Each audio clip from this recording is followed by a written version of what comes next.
నమస్తే. తెలంగాణ ఆవిర్భావ దినోత్సవానికి కాంగ్రెస్ పార్టీ అంగరంగ వైభవంగా అన్ని రకాల ఏర్పాట్లు చేస్తుంది. గతంలో మనం అందరం చూసినాం.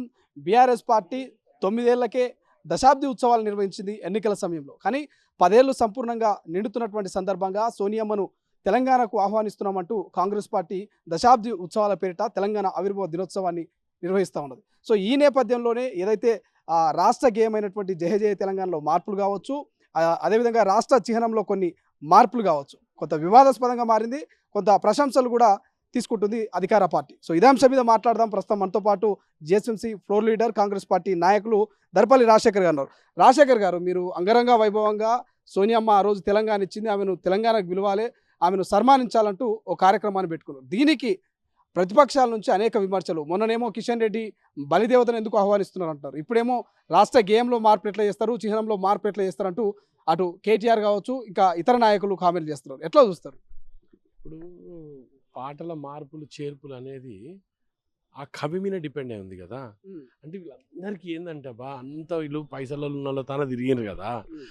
అందశ్రీ అనే వరకు పాపం పేదోడా, ఇంకా పేదోని పాట ఎందుకు మాకు అవసరం అనే ఉద్దేశంగా తోటి ఇంకా పేదోని మనం ఎందుకు ఎంకరేజ్ చేయాలనే ఉద్దేశంతో వాళ్ళు ఉండ్రి. మన రేవంత్ రెడ్డి సాబ్ ఏమో అరే ఇంత మంచి వ్యక్తిని మనం ఈయన పాటని ఈయన ఇష్టానికి వదిలిపెట్టాలి, ఈయన ఎవరితో చేయించుకున్నా సరే మనం ఎంకరేజ్ చేయాలనే ఉద్దేశంతో రేవంత్ రెడ్డి గారు ఉన్నారు తప్ప మీరు అనుకున్నట్టు మీ నీచమైన రాజకీయాలకు తావిచ్చే పరిస్థితిలో కాంగ్రెస్ పార్టీ లేదు, ప్రభుత్వం అంతకన్నా లేదు. కానీ ప్రధానంగా అటు ప్రతిపక్షాలు కావచ్చు, కొంతమంది సోషల్ మీడియాలో కొన్ని విమర్శలు చేస్తున్నారు. తెలంగాణలో ఎంతోమంది కవులు ఉన్నారు, కళాకారులు ఉన్నారు, గాయకులు ఉన్నారు, మ్యూజిక్ కంపోజ్ చేస్తూ ఉన్నారు. కానీ ఆ కీరవానికి ఎందుకు ఇవ్వాల్సి వచ్చింది, మన తెలంగాణ వాళ్ళకి అవకాశం ఇవ్వచ్చు కదా అనేది బయట నడుస్తున్న చర్చ. పాట ఎవరు ఇప్పుడు అందశ్రీ పాటనే కదా, అందశ్రీ తీసుకుంటున్నాడు కదా అని. ఇప్పుడు ఆయన ఇష్టమైన డిపెండ్ అయి ఉంటుంది కదా, మన ఇష్టం ఏముంటుంది, ఆయనకి ఎవరిని వస్తే వాళ్ళతో చేయించుకుంటాడు. 10 ఏళ్ళు అయిపోయింది అబ్బా, తెలంగాణ వచ్చినాక 10 ఏళ్ళు అయింది. మేమేమంటున్నాము, తెలంగాణలో అందరూ బతకాలి, అందరూ జీవించాలని మేమంటున్నాం. బతికేటోనికి ఏ రోజు తెలంగాణలో కానీ తెలంగాణలో వ్యతిరేకత లేదు. బతుకుని తీసుకుపోయేటోడు, మా బతుకులను అన్యాయం చేసేటోని మీద మేము వ్యతిరేకంగా ఉండే, అది అందరికీ తెలుసు. నేనేమంటున్నా, ఇప్పుడు దానివల్ల అయ్యే నష్టం ఏందో చెప్పండి నాకు. ఇప్పుడు దానివల్ల జరుగుతున్న నష్టం ఏముండే, మీకు ఏ విధంగా నష్టపోతున్నారు, తెలంగాణ వాదులకు ఏ విధంగా నష్టం జరుగుతున్నది. ఆయన కూడా అంత మేధావులతో కూర్చొని డిస్కస్ చేసినాకనే కదా ఇవన్నీ చేస్తున్నది. ఆయన సొంతంగా ఏదైనా డిసిషన్ తీసుకోవడం కాదు ఇదంతా. ఒక చీఫ్ మినిస్టర్గా ఆయన కనపడుతుంటాడు, కానీ ఎన్నో డిస్కషన్ చేసిన తర్వాత ఈ ఒక రూపకల్పన జరుగుతుంది. లోగో విషయానికి వస్తే కాకతీయ తోరణం కావచ్చు, చార్మినార్ను పాటలో అట్లాగే ఉంచినటువంటి ఆ లైన్లు అట్లాగే ఉన్నాయి. కాకతీయ తోరణం గురించి కావచ్చు, లేకపోతే ఇతర గోల్కొండ గురించి కానీ లోగో విషయానికి వచ్చేసరికి ఎందుకు తొలగిస్తున్నారు, రాజరికాల గుర్తులు ఎక్కడున్నాయి అక్కడ అని చెప్పేసి కేటీఆర్ ట్వీట్ చేశారు. మేము కేటీఆర్ ట్వీట్ని నేను ఒకటే అడుగుతా కేటీఆర్ గారిని. ఇప్పుడు పల్లకి ఎక్కిన రాజు గురించే కాదు, పల్లకి మోసిన బోయల గురించి కూడా చిహ్నాలు ఉండాలనేది మా బాధ. అర్థమవుతుందా? లేడి పిల్లని వేటాడిన వేటగాడే కాదు చరిత్ర అనేది, వేటాడడం పడిన లేడి పిల్ల గురించి కూడా మనం చరిత్రలో చెప్పుకోవాల్సిన అవసరం ఉన్నది. ఇవన్నీ కూడికలు తీసివేతలు చేసిన తర్వాత చిహ్నం రెడీ చేస్తాం తప్ప రాజుల కోసమో చేసే చిహ్నాలు కాదు. రాజులను మోసిన బోయల కోసం కూడా మేము చరిత్ర చిహ్నాలలో పొందుపరచడానికి ప్రయత్నం చేస్తున్నాము. ఎట్లా చూస్తారు కిషన్ రెడ్డి వ్యాఖ్యలు? గతంలో కూడా ఈ బలిదేవత అనే వ్యాఖ్యలు, గాయన గురించి ఎవడు మాట్లాడతాడు? కిషన్ రెడ్డి లీడర్ గాడు పాడుగాడు, ఏ రోజుకైనా సరే మాలాంటి వాళ్ళని కన్సిడర్ ఏం కిషన్ రెడ్డి లీడర్గా. ఆయన మస్తు మాట్లాడతాడు. ఏం చేసిండు హైదరాబాద్కి చెప్పు, ఆయన మినిస్టర్గా ఉన్నాడు, ఏం చేసిండు హైదరాబాద్ కోసం? హైదరాబాద్ ఏం వెలుగబెట్టిరు వీళ్ళంతా? ఏం చేసిరు? 40 మంది కార్పొరేటర్లు ఉన్నారు కదా వాళ్ళు హైదరాబాద్లో, ఏం చేసిరు హైదరాబాద్ గురించి వీళ్ళంతా చెప్పు నాకు. ఒకటే అడుగుతుంది, ఇంత పెద్ద ఫోన్ ట్యాపింగ్ ఇష్యూ అవుతుంది కదా, కిషన్ రెడ్డి మంత్రి ఉన్నాడు కదా ఇప్పటికి కూడా, ఇంకా 4 రోజులు దానికి ఉంటాడు కదా. ఉన్నప్పుడు ఏం చేసిండు కిషన్ రెడ్డి? ఎందుకు సిబిఐ ఎంక్వైరీ అడుగుతలేడు? ఎందుకు సిబిఐ ఎంక్వైరీ జరగదు ఫోన్ ట్యాపింగ్ పైన? నేను ఒకటే కోరుకుంటున్నా, కేసీఆర్ అరే నీ బిడ్డ క్షేమంగా ఉంటుండే కదా ఫోన్ ట్యాపింగ్ కదా నీ బిడ్డ మీద చేస్తే. వాళ్ళ అమ్మ ఎంత ఏడుస్తుండొచ్చు, అడిగిండొచ్చు నాకు తెలిసి తల్లి కేసీఆర్ని అడిగిండొచ్చు. మరి చేసినావు ఆ పిల్ల మీద కూడా చేసింటే పిల్ల ఇంటికాడ పండగల మనెంబడే ఉంటుండే కదా. కొన్ని పిల్లలు ఉండరు, ఆ పిల్లకు పిల్లలు ఉండరు, ఆ పిల్లలు పొద్దులేసి బాధపడుతున్నారు. అది లేదు వీళ్ళకు, వీళ్ళ స్వార్థాలే. దాని మీద ఆ పిల్ల ఆడ పోయింది కదా జైల్లో, ఆమె మీద ఏమైనా రాజకీయం చేసుకోవాలనే ఉద్దేశమే తప్ప ఈ పిల్లలకు కవిత దూరం అయిందన్న దాని మీద ఎప్పుడు ఆలోచన లేదు కేసీఆర్కి. నువ్వు అదే ఫోన్ ట్యాప్ చేసి ఉంటే కవిత ఇంటికాడ సేఫ్ ఉండేది, పిల్లలతో ఆడుకునేది కదా. ఆ పిల్లలు ఈరోజు కవిత జైల్లో, పిల్లలు ఇంటికాడ, ఎంత బాధ అనిపిస్తుంది అబ్బా. ఏం చెప్పు, అది ముందే చేయొచ్చు కదా. నేను కేటీఆర్ కూడా అడుగుతున్నాను, ఎందుకు ఇలా మీ ఆయనకి ఈ ఆలోచన? ఎందుకు మీ నాయనకి ఆలోచన ఇవ్వపోతివి? హరీష్ రావు నీ మరదలే కదా, జర్ర ఓపికే చేసుకొని నాయన మామ జర కవిత ఫోన్ కూడా చెయ్యే ట్యాపింగు ఏందో తెలుస్తుంది అనుకుంటే ఈరోజు ఆమె తిహార్ జైల్లో ఉండకుండే కదబ్బా. మీతో పాటు ఉగాది పండుగ చేసుకుంటుండే, రాఖీ పండుగ చేసుకుంటుంది, రేపు బోనాలకు వస్తుంది. ఇవన్నీ మిస్ చేపిస్తారు కదా మీరు మీ స్వార్థాల కోసం. తప్ప శ్రీశైలం నేను చెప్పు చేసేది అదే రోజు చేసి ఇవన్నీ ప్రాబ్లమ్స్ ఉండకుండే కదా పాప ఆ పిల్లకి ఆడ తీసుకొని తిహార్ జైల్లో పడేస్తారు. మరి ఇప్పుడు 1200 మంది ఫోన్లో ట్యాప్ చేసినామన్న ప్రణీతరావు ఒప్పుకున్నట్టున్నాడు. దీని మీద మీరు రాష్ట్ర వ్యాప్తంగా మీ బాధ్యతగా దీని చర్యలు ఉంటాయా? 1200 మంది విక్టిమ్స్ అవుతున్నారు. 1200 మందిని కాపాడుకునే బాధ్యత మాది. ఆ 1200 మందికి ఎవరికైనా అన్యాయం జరిగితే ఖచ్చితంగా మా రేవంత్ రెడ్డి గారి విషయాన్ని సీరియస్గా తీసుకుంటారు. ఏమి ఇడిచిపెట్టారు మా సీఎం గారు. 1200 మందికి కాంగ్రెస్ పార్టీ అండగా ఉంటుంది. మీరు ఎవ్వరు భయపడాల్సిన అవసరం లేదు.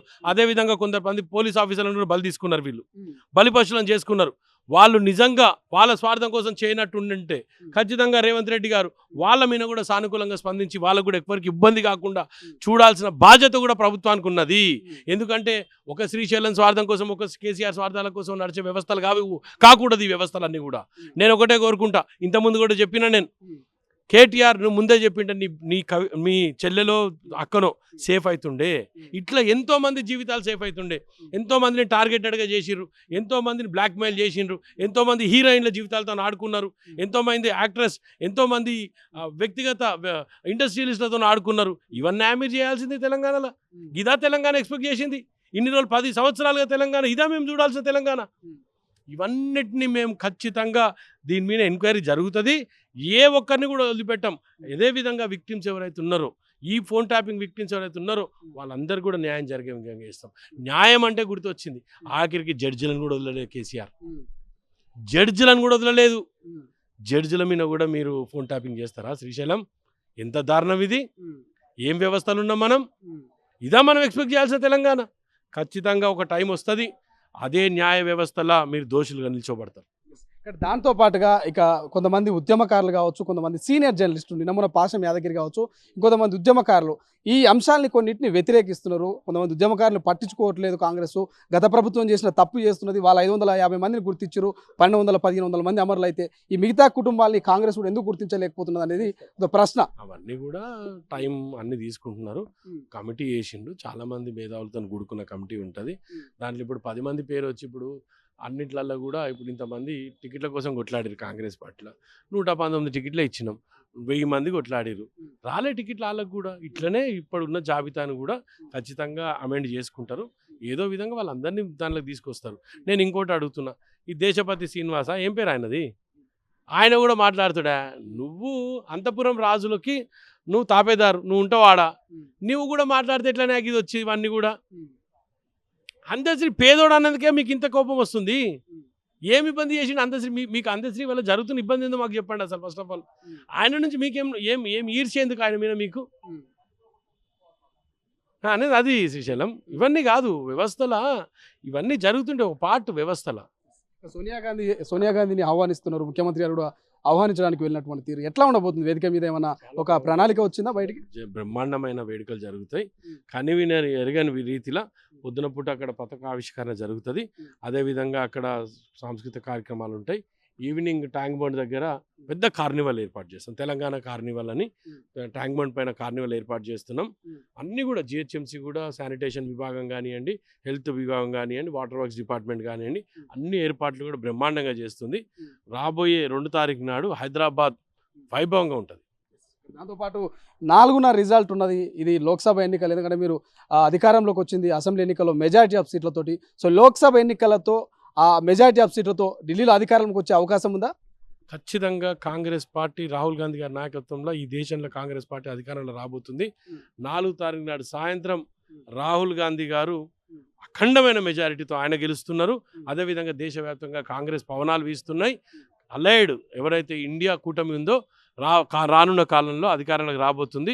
రాహుల్ గాంధీ గారు జూన్ 9 తారీఖు నాడు ప్రమాణ స్వీకారం చేస్తారు. Thank you so much. ఇది గతంలో ముఖ్యమంత్రి రేవంత్ రెడ్డి కూడా ముందస్తుగానే మేము ప్రమాణ స్వీకారం చేయబోతున్నాం, అధికారంలోకి రాబోతున్నటువంటి హింట్ ఇచ్చారు, అందరికి తెలుసు అన్నట్టుగానే అధికారంలోకి వచ్చారు, ముఖ్యమంత్రిగా ప్రమాణ స్వీకారం కూడా చేశారు. ఇప్పుడు ఖచ్చితంగా ఢిల్లీలో మేము అధికారంలోకి రాబోతున్నాం, 9న రాహుల్ గాంధీ ప్రమాణ స్వీకారం చేయబోతున్నట్టు కూడా ఇక GHMC floor leader Darpal Rajasekhar చెప్తా ఉన్నాడు. సో చూద్దాం మరి నిజమవుతుందా, ఏం జరగబోతుంది అనేది. కెమెరా పర్సన్ అజయ్తో శ్రీశైలం, తొలి వెలుగు, హైదరాబాద్. అసలైన తొలి వెలుగు. ఫాలో వాట్సాప్ @తొలి వెలుగు official.